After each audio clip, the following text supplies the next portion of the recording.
Hey everybody, it's Tuesday, so it's time to check in with our weekly devotion from Bob Goff, Live in Grace, Walk in Love. And for today, the title of his devotion is The World Will Figure Out What We Really Believe by Watching What We Actually Do. I think this goes really well with our sermon series on loving your neighbor.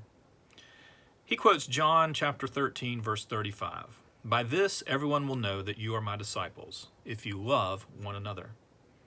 Bob writes, I've heard a lot of people say something like this. I'm not big on religion, but I could really get into Jesus. You ever heard that? I think it's because people assume religion is a bunch of rules governed by religious zealots who spend their days deciding who's right and who's wrong. I can't really say I blame them. Perhaps a more accurate way to see faith is that it's a bunch of ideas and Jesus was a bunch of action. Sure, there are times in the Bible where we see Jesus teaching, but more often we see him telling stories, or getting down on one knee to look a child in the eye, or feeding hungry people, or healing the lame. We all know people who are eager to tell us what they believe about God, about the poor, about love and heaven and hell, but ideas can only get us so far. If your car breaks down in rush hour traffic, do you want someone to send you a detailed diagnostic of what went wrong? Or would you prefer a pair of jumper cables, a lift, or a call for a tow truck? If you know a single parent who lost their job, do you think that person wants a performance review or a gift card to a local grocery store? Understanding the Bible is important, no doubt.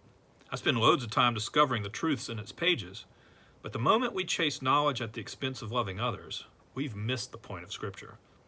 Remember that the world will know what we believe by seeing what we do. Be love, and you can't go wrong.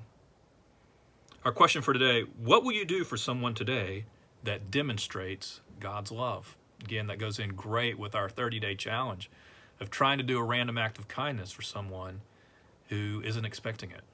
What will you do today that demonstrates God's love? Great thing to ponder. Let's put that love into action. Have a great day.